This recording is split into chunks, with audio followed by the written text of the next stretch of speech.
Jürgen Habermas, a ação comunicativa. Jürgen Habermas é um filósofo e sociólogo alemão que nasceu em Gummersbach em 18 de junho de 1929. Estudou filosofia, história, literatura, economia e sociologia. Foi membro da segunda geração da Escola de Frankfurt. Atualmente, aposentado, participa de debates, atua em jornais e publica novos trabalhos com frequência. Habermas formou-se em 1954 pela Universidade de Bonn, com um trabalho sobre Max Scheler. Posteriormente, torna-se assistente do filósofo e sociólogo Theodor Adorno no Instituto de Pesquisa Social de Frankfurt, local onde havia surgido a corrente de pensamento neomarxista conhecida como Escola de Frankfurt, em que Habermas se tornou o guia da atualidade. A obra de Habermas abrange os principais problemas sociais e humanos a partir da comunicação. Sua teoria do agir comunicativo tenta estabelecer uma nova dinâmica para os tempos atuais, seja na dimensão política, social, científica, jurídica, etc. A teoria da ação comunicativa é uma crítica à concepção de razão instrumental, que, limitada à busca de resolução de determinados meios, exclui o discurso ético, por exemplo. A razão instrumental não engloba em si a ética e os valores humanos. É uma racionalidade mecânica que busca tão somente resolver alguma questão sem perceber as implicações que isso pode acarretar na sociedade. O mais importante para a atualidade, na visão de Habermas, é o estabelecimento do consenso. Pelo consenso, poderíamos elaborar normas e valores morais que trariam benefícios a toda a coletividade e não apenas a partes dela. E como isso seria possível?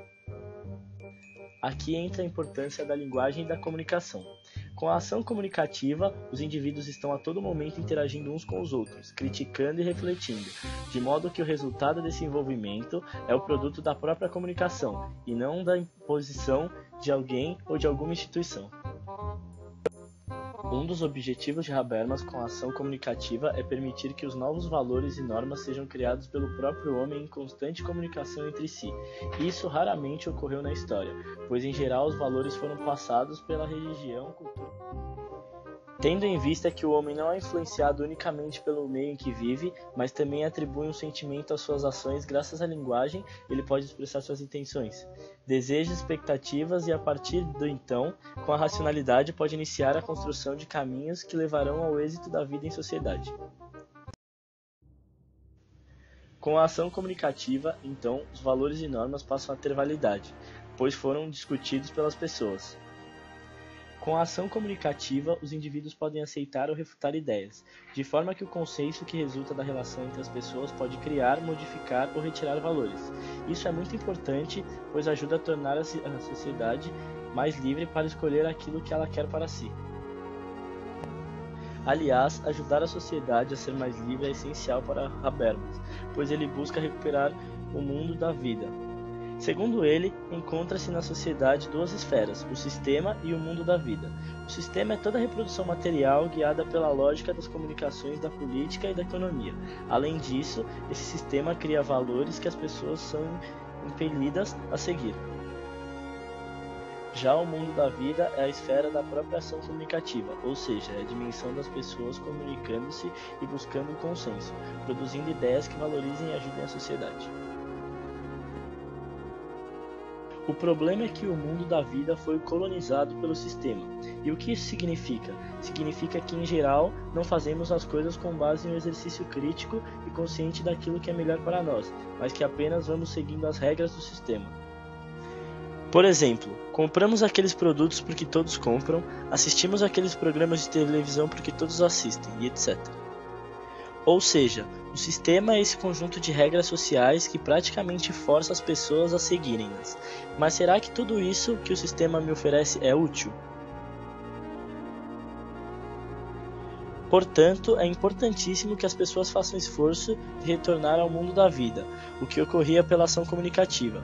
Pela ação de comunicação, que exige crítica, diálogo e reflexão, seria possível superar esse sistema e criar valores que sejam de fator importantes para a sociedade. A teoria da ação comunicativa também é importante para a fundamentação do Estado Democrático de Direito. O Estado Democrático de Direito é aquele em que todos estão submetidos ao direito, ou seja, tanto o indivíduo quanto o poder público respeitam e agem de acordo com o direito. Para Habermas, somente uma teoria do discurso é capaz de promover a soberania popular a partir das relações intersubjetivas entre os indivíduos. Com isso, a soberania popular alcançaria a própria rede de comunicação. A ação comunicativa pode ainda ajudar a opinião pública e fundamentar os princípios do Estado democrático de direito, pois este se guiará pelos preceitos motivados pela própria população.